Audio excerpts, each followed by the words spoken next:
A profound cosmic timing has drawn you here. It's a gravitational pull, not towards something solid, but towards a stillness, a deep, unquestionable absence. You might feel it as a quiet yearning, a sense of being adrift in a universe that promises solidity but often delivers only flux. This isn't merely a psychological state. It's an echo of something ancient, a deep memory whispered by the very fabric of existence. Before there was form, before there was name, there was the void. Not an empty nothingness, but a pregnant potential, a silent hum before the first sound. This void beckons us not to be consumed, but to remember the source from which all things emerge. It is the silent room before the symphony begins, the uncarved block of marble holding infinite statues. To turn towards it is to acknowledge the deepest truth of our own being. But turning away from this primal stillness often leads to a different kind of emptiness, a hollow ache in the soul. The gravitational pull of the void is a reminder of what we have left behind, a silent invitation to return to the wellspring of creation. Understanding this pull is the first step toward confronting the vastness that lies both without and within. And real quick, make sure to subscribe and hit the notification bell for more videos just like this. Now let's keep going. Primordial soup, chaos before being. This is where it all began, not with a bang, but with a swirling, undifferentiated essence. Imagine looking into the cosmic womb, a vast, unformed field of pure potential. Boundless and terrifying to our ordered minds. This wasn't a destructive force, but a generative one. It was the fertile darkness before the first light. The undifferentiated sea from which islands of existence would eventually rise. In this undomesticated state, all possibilities coexisted, intertwined, and indistinguishable. Our modern sensibilities recoil from such formlessness. We crave definition, boundaries, clear distinctions. We seek to impose order, to tame the wild unknowns. But to do so is to forget the source, to sever the lifeline to the very energy that fuels creation and renewal. This primordial soup is a potent symbol, a mirror to the parts of ourselves that we suppress, the untamed impulses and desires we deem too messy, too frightening. It's the raw, unformed material of our own psyches. The memory of this chaotic genesis is crucial. It reminds us that out of this formless soup, everything we know has emerged.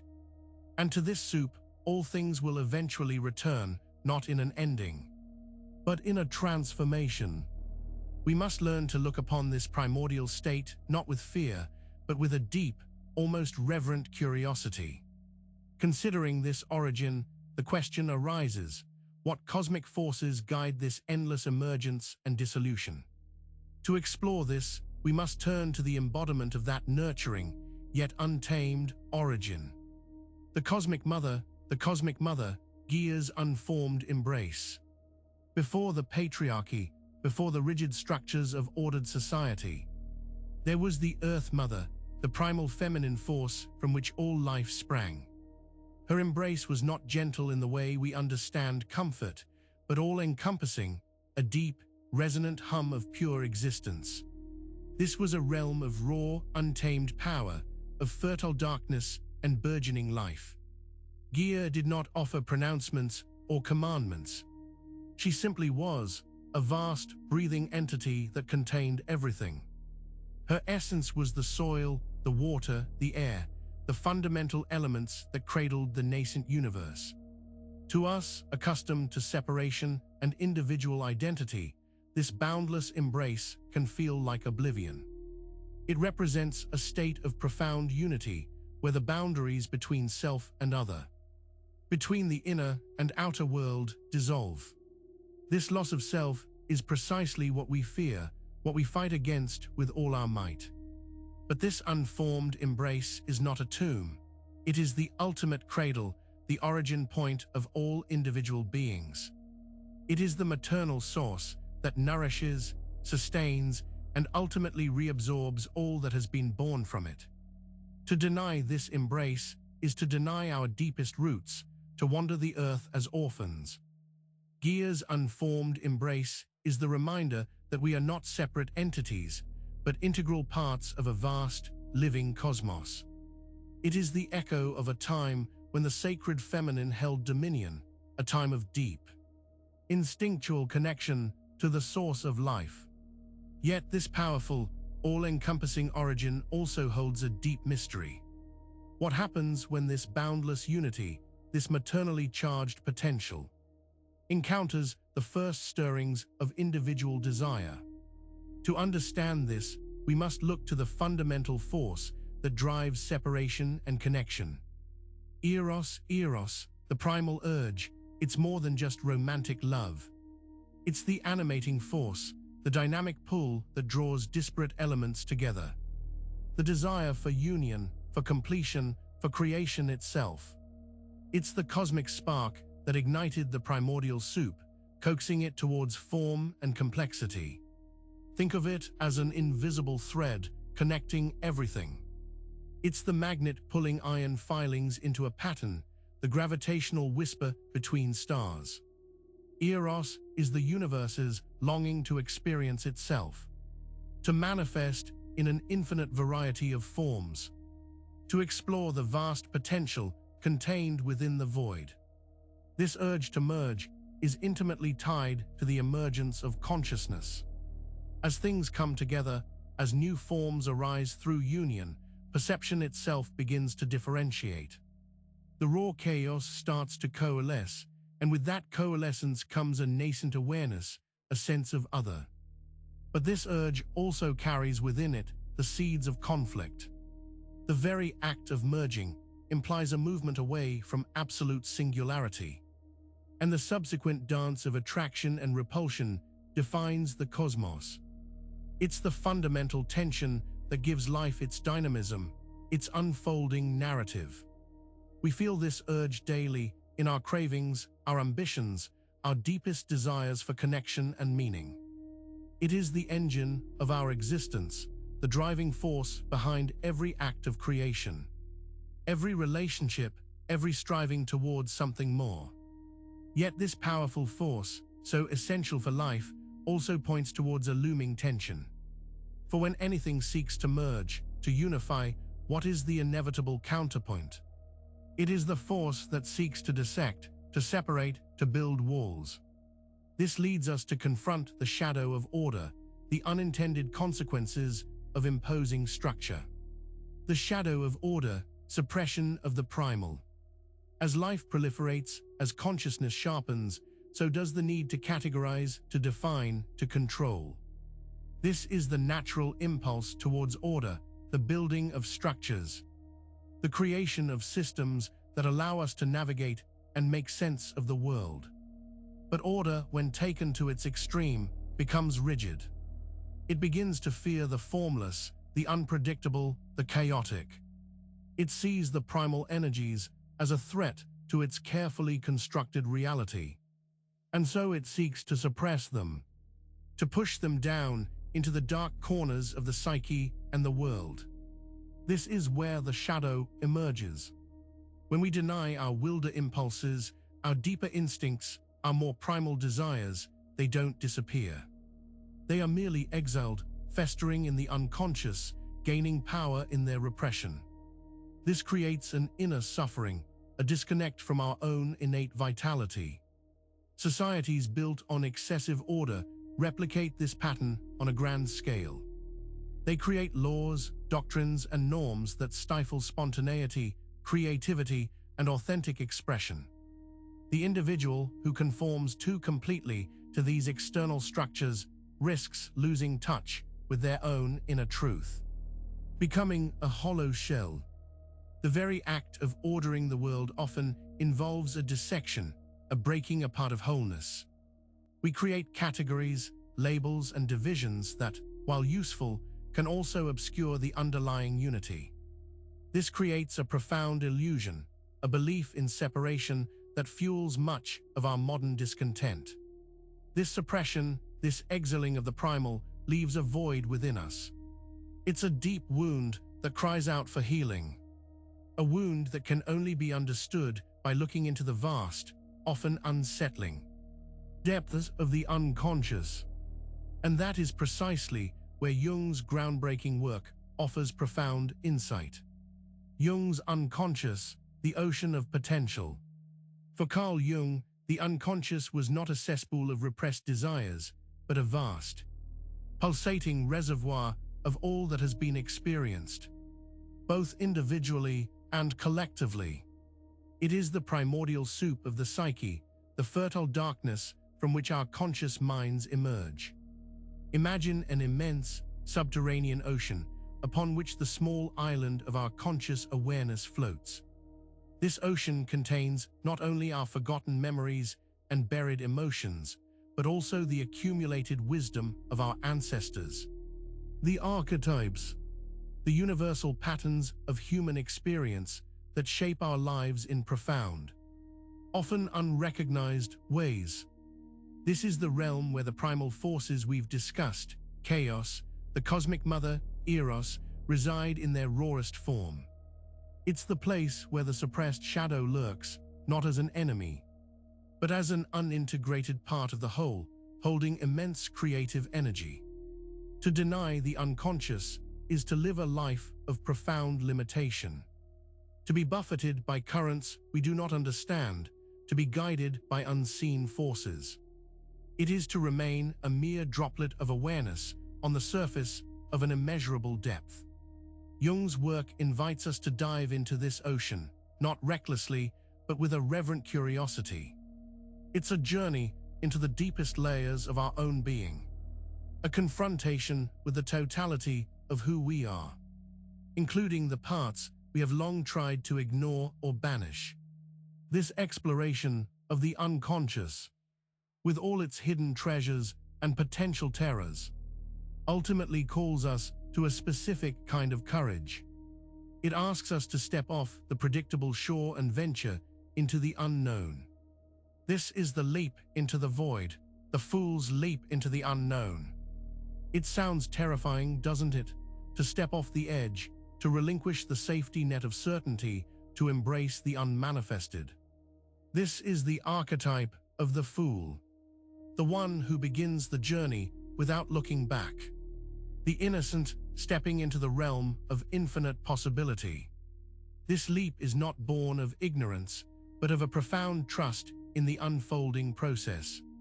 It's the acknowledgement that sometimes the only way to move forward, to experience true growth, is to surrender to what lies beyond our current understanding, beyond our carefully constructed maps of reality. The fool risks everything. They are open to experience, unburdened by the weight of past failures or future anxieties. They embody the very essence of chaos, not as disarray, but as the fertile ground from which new order can spontaneously emerge. This archetype represents our inherent capacity to begin again, to shed old skins, to embrace the beginner's mind. It's the courage to face the void not as an end, but as the ultimate beginning. We see this leap in the artist facing a blank canvas, the explorer venturing into uncharted territories, the soul seeking a new path.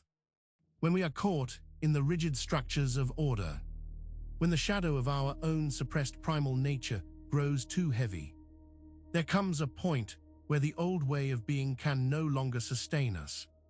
In those moments, the fool's leap becomes not a choice, but a necessity. This act of surrender, this courageous plunge into the unexperienced, has a profound liberating effect.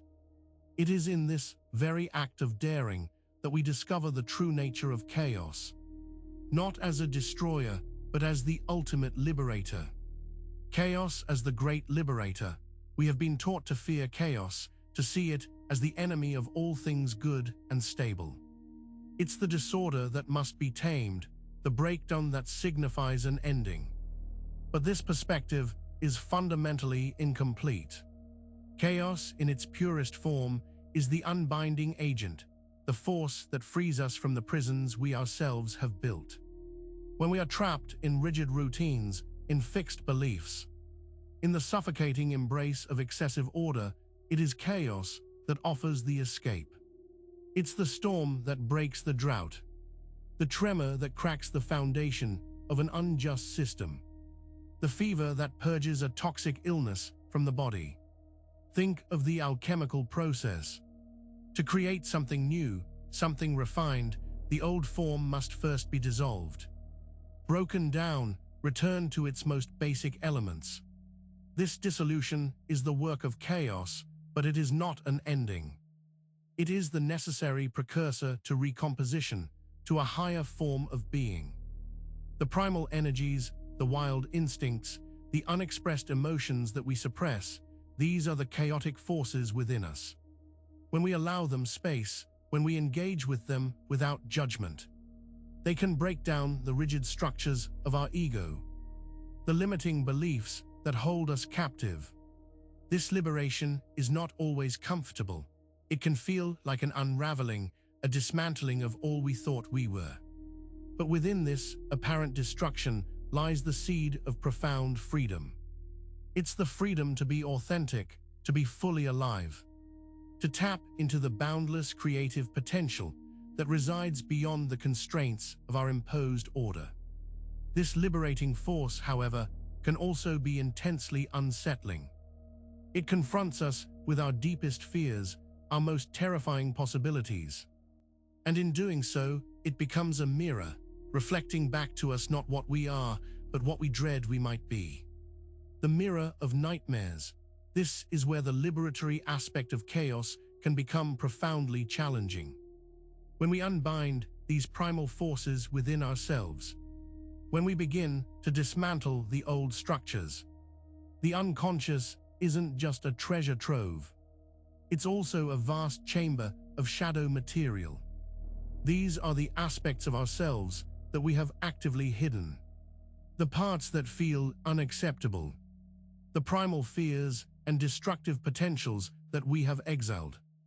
When chaos begins its work of dissolution, these exiled elements rise to the surface, often in the disturbing, illogical, and terrifying imagery of our nightmares. This is not mere random symbolic noise. Nightmares are the psyche's desperate attempt to integrate what has been disowned. They are the unconscious screaming for attention, forcing us to confront the parts of ourselves that we have attempted to bury. The imagery can be visceral, being chased, falling endlessly, facing monstrous forms. These aren't literal predictions of doom, but potent metaphors for the inner dissolution we are experiencing or are resisting. They reflect the dismemberment of our old identity, the confrontation with the terrifying possibility of our own darkness. To turn away from these nightmares is to perpetuate the cycle of suppression, to deny the very liberation that chaos offers. The true path lies in gazing into this mirror, however unsettling, and recognizing that what we see reflected is not an external enemy, but an unintegrated part of our own being. And within this reflection, within these terrifying images, there lies a subtle yet potent form of guidance. It is the universe's way of speaking to us, of pointing us toward unseen connections and patterns. Synchronicities as whispers from the depths. When we begin to engage with the unconscious, to peer into the mirror of nightmares, something remarkable happens. The universe seems to shift, to conspire, to arrange itself in ways that feel both uncanny and deeply meaningful. These are synchronicities, meaningful coincidences that defy ordinary explanation. They are not mere chance occurrences. Jung believed they were evidence of an acausal connecting principle, a hidden order that underlies the seemingly random events of existence. They are the whispers from the depths, the unconscious communicating with our conscious awareness through symbolic patterns. A particular symbol appearing repeatedly. A song on the radio that directly addresses a private thought. An encounter with a person who offers exactly the insight you needed. These are all potential synchronicities. They are like signposts guiding us on our inner journey, confirming that we are on a path that resonates with the deeper currents of life. When we are consciously aware, when we are paying attention to the subtle language of the psyche, these events become more frequent, more pronounced. They are the universe's affirmation, its gentle nudge, reminding us that we are not alone, and that our inner work has profound outer reverberations. These whispers, however, are often subtle, easily dismissed by a mind habituated to rational explanation. To truly hear them requires a willingness to suspend disbelief, to embrace a sense of wonder, and to trust that there is a deeper, interconnected reality at play. Understanding these synchronistic nudges is crucial because they often herald a profound transformation, a process of deconstruction and reconstruction that is central to all true growth. It is to this alchemical process that we must now turn our attention. The alchemical dissolution, solve et coagula. This Latin phrase, meaning dissolve and coagulate, lies at the heart of the alchemical quest, and it is a powerful metaphor for the psychological transformation we are exploring. It speaks of a process that is both destructive and creative, a necessary breakdown before a higher synthesis can emerge. To dissolve is to return to the primal soup, to break down established structures, assumptions, and identities into their most basic elements. This is the solve phase, where the rigidities of order are loosened, where the old forms are consciously dismantled. It's the confrontation with chaos, the unbinding of what was previously held together.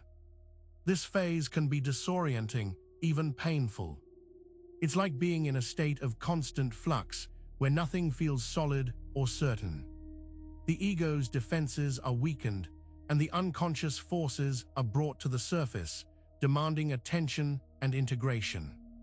Yet this dissolution is not an end. It is the fertile ground for coagula, the subsequent phase of reconstruction. Once the old structures are broken down, the purified elements can be recombined in a new and more potent way. This is where authentic wholeness begins to emerge, a transformed state of being that incorporates the lessons of dissolution. This alchemical process is not linear, it is cyclical. We dissolve and coagulate, dissolve and coagulate, each cycle leading us to a more refined and integrated state of consciousness. It's the essential rhythm of growth, the profound truth that true creation arises from a willingness to undergo profound transformation. However, this transformative process often encounters resistance, particularly from the forces that seek to preserve the status quo, to keep us bound in familiar patterns. And the most potent of these forces is often experienced as the unyielding grip of time. Saturn's cage, the illusion of fixed time. We experience time as a relentless, linear progression, a river flowing in one direction, carrying us from birth to death. This perception is deeply ingrained, a fundamental structure of our waking consciousness. It is the domain of Saturn, the planet that governs structure, discipline, and indeed, the passage of time.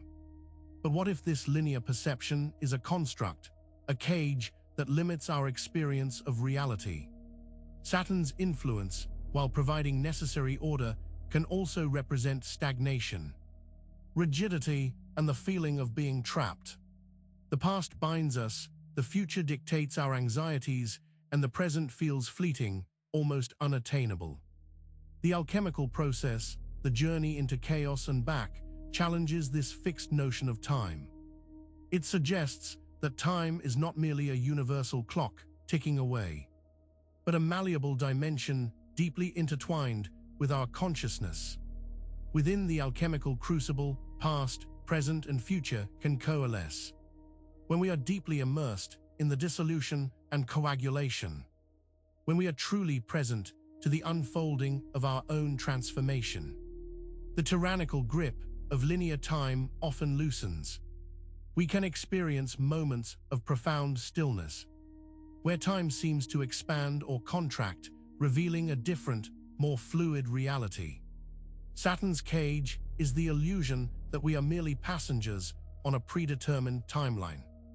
The liberation from this cage comes from recognizing that time, while a powerful force, is also a dimension that can be experienced and even, in a sense, transformed through our conscious engagement with the deep, timeless processes of the psyche.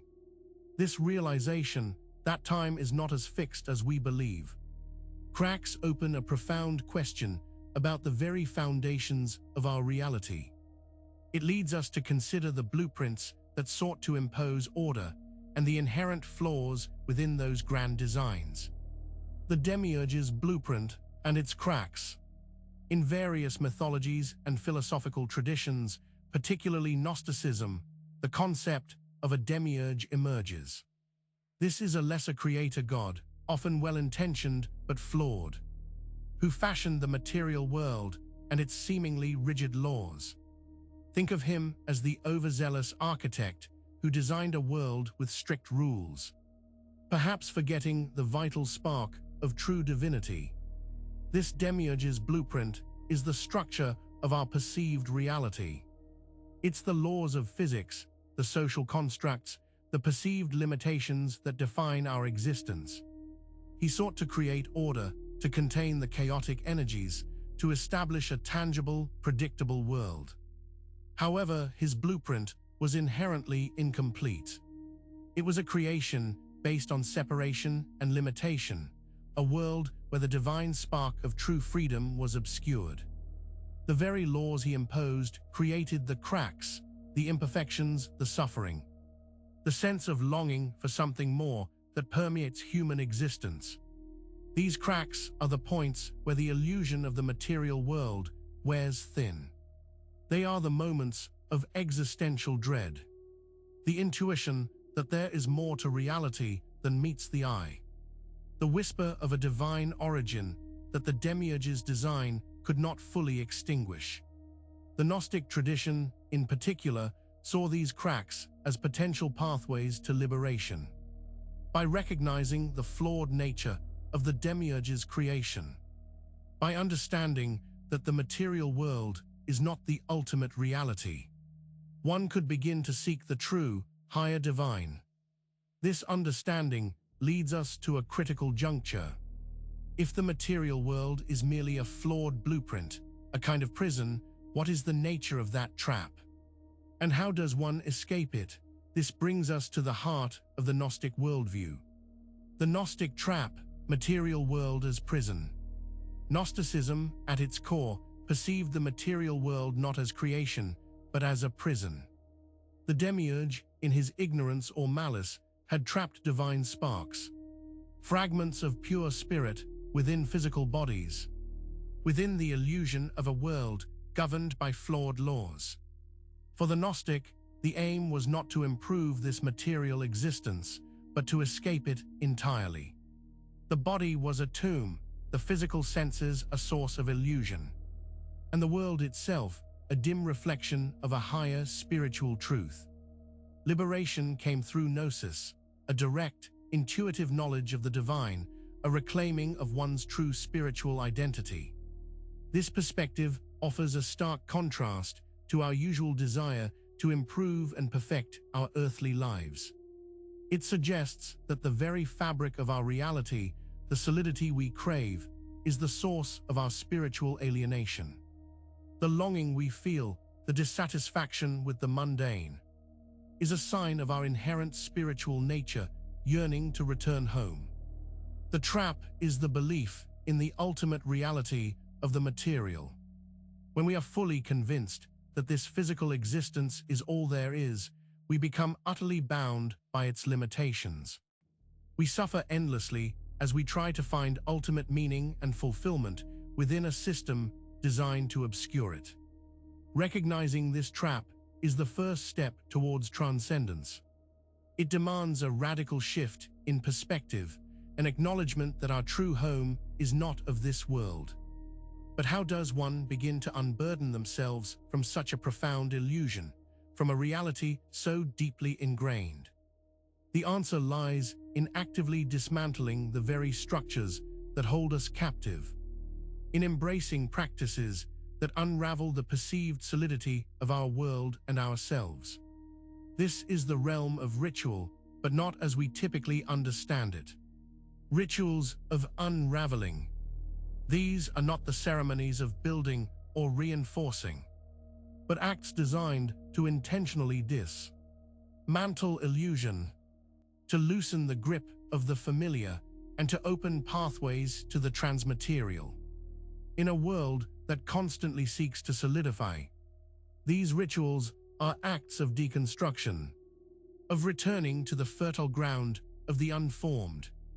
Imagine practices that intentionally disrupt our habitual patterns of thought and behavior.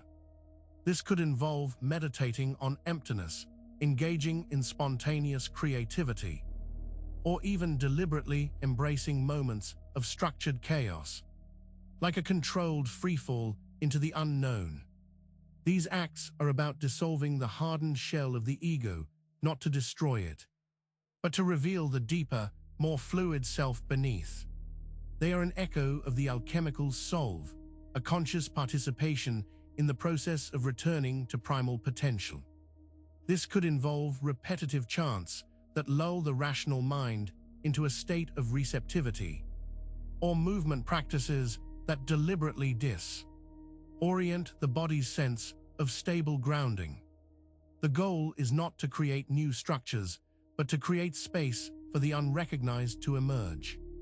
It's about weakening the walls of the Gnostic prison, not by breaking them down with force, but by revealing their illusory nature through a process of gentle, persistent unraveling. These rituals are invitations to step outside the demiurge's blueprint, to challenge the illusion of fixed time, and to remember the boundless potential that lies beyond our perceived limitations. They are necessary preparations for confronting a force that seeks to shatter all existing order. This force, this ultimate unraveler, is the archetype of the world breaker. The archetype of the world breaker. This is not a figure of simple destruction, but of radical transformation. The world breaker is the one who shatters the old paradigms, who demolishes the illusions that bind us, and who clears the ground for something entirely new to emerge. They are the force of divine disruption, the necessary catalyst for profound change. Think of Shiva in Hindu mythology, the dancer of destruction and creation, or Apollo, who could bring both plagues and healing. These figures embody the paradox of the world breaker, that true renewal often requires the dismantling of what currently exists. This archetype is often feared because it represents the ultimate loss of control, the end of the familiar world we have so diligently built. It's the confrontation with the end of an era, the breakdown of societal structures, the dissolution of cherished beliefs. But the world breaker's purpose is not annihilation for its own sake. Their action is a clearing, a necessary upheaval that makes space for the divine, for true order to take root. They are the force that breaks the Gnostic trap, that shatters Saturn's cage, and reveals the cracks in the demiurge's blueprint. Engaging with this archetype means acknowledging that sometimes the only way to move forward is to let go of everything we thought we knew. It's accepting that the foundations upon which we stand may need to be dissolved entirely for a more authentic reality to be built. This archetype's work is the ultimate, terrifying, hopeful unbinding. Now make sure to subscribe for more videos and hit that notification bell so you never miss a new video. We'll see you in the next one.